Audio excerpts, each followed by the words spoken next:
Bonjour à tous et bienvenue au Sommet des leaders de la finance, édition 2024. Aujourd'hui sur notre plateau, nous avons le plaisir d'accueillir Peter Herbula. Bonjour Peter. Bonjour.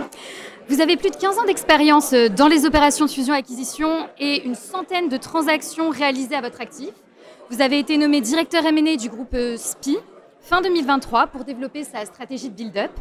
Alors SPIE, je le rappelle, c'est le leader européen indépendant des services multitechniques dans les domaines de l'énergie et des communications. Le but étant de faciliter les entreprises à leur transition énergétique et à leur transformation numérique. Donc vous venez d'animer la conférence Post-Merger Integration, l'heure de vérité. Alors en guise d'introduction, si vous me le permettez, j'aimerais rappeler que lorsqu'on a affaire à une fusion ou une acquisition qui est annoncée, elle est souvent accueillie avec enthousiasme et pourtant lorsqu'on se retrouve sur le terrain, on se rend compte qu'il y a beaucoup de défis à relever. Et justement, la première question que je voulais vous poser, c'est quelles sont les étapes clés d'une stratégie d'intégration réussie? Alors je dirais qu'une stratégie d'intégration, ça se planifie très en amont d'une opération M&A. C'est-à-dire dès le moment d'une première offre, où on envisage une offre non engageante, il faut déjà avoir une première idée en tête et voir un test d'investissement. Et derrière, une bonne stratégie M&A et une bonne stratégie PMI, du coup, elles vivent ensemble. C'est-à-dire que dès lors des audits d'acquisition, des due diligence, on implique les gens qui vont être responsables de l'intégration, évidemment le sponsor du projet, pourquoi pas des équipes PMI très en amont, pour qu'elles se saisissent des sujets. Et lorsqu'on va leur donner le bébé, entre guillemets, le fameux handover, et ben en fait, elles ont déjà une connaissance et donc on ne leur explique pas de tout de zéro.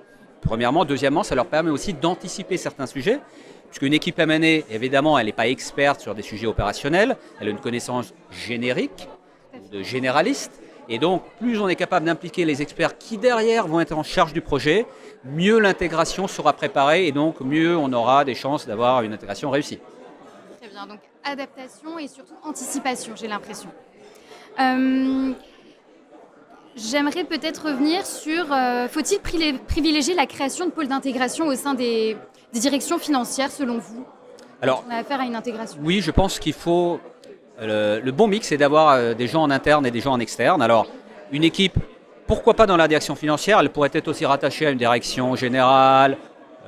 En fait, ça dépend de l'organisation des entreprises. C'est très compliqué d'avoir une règle très standard en disant c'est comme ci ou comme ça. Chaque entreprise est différente. L'organisation peut être centralisée, décentralisée, géographique, métier. En tout cas, moi, je pense que c'est une bonne pratique d'avoir une direction PMI centralisée. Ce qui ne veut pas dire d'ailleurs qu'on ne peut pas avoir des centres d'expertise ou des directions dans les business units qui, elles, vont être en charge de l'intégration. Mais avoir une direction centralisée, peu importe son rattachement, quelque part, ça permet d'avoir un socle d'expertise et permet en fait de disséminer les leçons apprises des erreurs du passé, de l'expérience dans les BU, donc dans les unités opérationnelles qui elles vont être en charge de l'exécution de l'intégration en tant que telle. Et enfin, dernière question pour vous Peter, quels sont les défis à relever quand on a face à soi une intégration comme celle-ci? Quels sont les défis à relever dans une intégration de façon plus générale? Je pense qu'il y a un sujet qu'on sous-estime régulièrement dans le cadre des opérations M&A et donc de l'intégration, c'est la culture d'entreprise.